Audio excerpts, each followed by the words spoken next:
ఇహా entertainment. This is Lakshmi. Pushpa 2తో ప్రపంచ వ్యాప్తంగా సంచలనం సృష్టించిన ఐకాన్ స్టార్ అల్లు అర్జున్ ఈ మూవీ తర్వాత మరో క్రేజీ సినిమాతో ప్రేక్షకుల్ని సర్ప్రైజ్ చేయడానికి రెడీ అవుతున్నారు. పుష్ప 2తో రికార్డుల్ని బ్రేక్ చేయడమే కాకుండా హీరోగా తన మార్కెట్ స్థాయిని పెంచుకున్న బన్నీ దీని తర్వాత అంతకు మించిన సినిమాతో ఊహించని కథతో ప్రేక్షకుల ముందుకు రావాలని ప్లాన్ చేశారు. ఇందుకోసం తమిళ డైరెక్టర్ అట్లీని ఎంచుకొని అందరికీ షాక్ ఇచ్చారు. సన్ పిక్చర్స్ అధినేత కళానిధి మారన్ అత్యంత భారీ స్థాయిలో నిర్మించనున్నారు.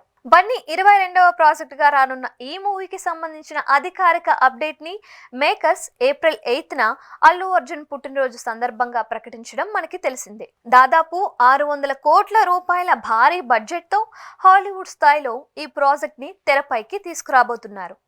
Popular Hollywood movies Avatar, Iron Man, Avengers వంటి క్రేజీ సినిమాలకు గ్రాఫిక్స్ అందించిన టెక్నీషియన్స్ ఈ సినిమాకు పనిచేయబోతున్నారు. హాలీవుడ్ సినిమాలకు ఏ మాత్రం తీసిపోని స్థాయిలో రూపొందించనున్న ఈ మూవీలో బన్నీ 2 విభిన్నమైన పాత్రల్లో సూపర్ మ్యాన్ తరహా క్యారెక్టర్లో కనిపించనున్నారంట. అనౌన్స్మెంట్ వీడియోతోనే హాట్ టాపిక్ గా మారిన ఈ ప్రాజెక్ట్కు మరో యంగ్ సెన్సేషన్ తోడయ్యారు. భారీ స్థాయిలో తెరపైకి రానున్న ఈ క్రేజీ ప్రాజెక్టుకు 21 ఏళ్ల అభ్యంకర్ సంగీతం అందించబోతున్నాడు. సూర్య హీరోగా ఆయన 45వ సినిమాని ఆర్జే బాలాజీ రూపొందిస్తున్న సంగతి తెలిసిందే. దీనికి ముందు ఏఆర్ రెహమాన్ ని మ్యూజిక్ డైరెక్టర్ గా అనుకున్నారు. అయితే ఫైనల్ గా ఆ ఛాన్స్ ని 21 ఏళ్ల యువ సంగీత సంచలనం సాయి అభ్యంకర్ దక్కించుకొని అందరినీ ఆశ్చర్యపరిచాడు.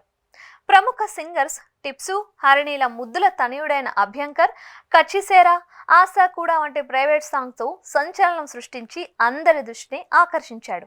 రీసెంట్ గా హీరోయిన్ మీనాక్షి చౌదరితో చేసిన సితిరి పూతిరి సాంగ్ యూట్యూబ్ ని ఊపేస్తోంది.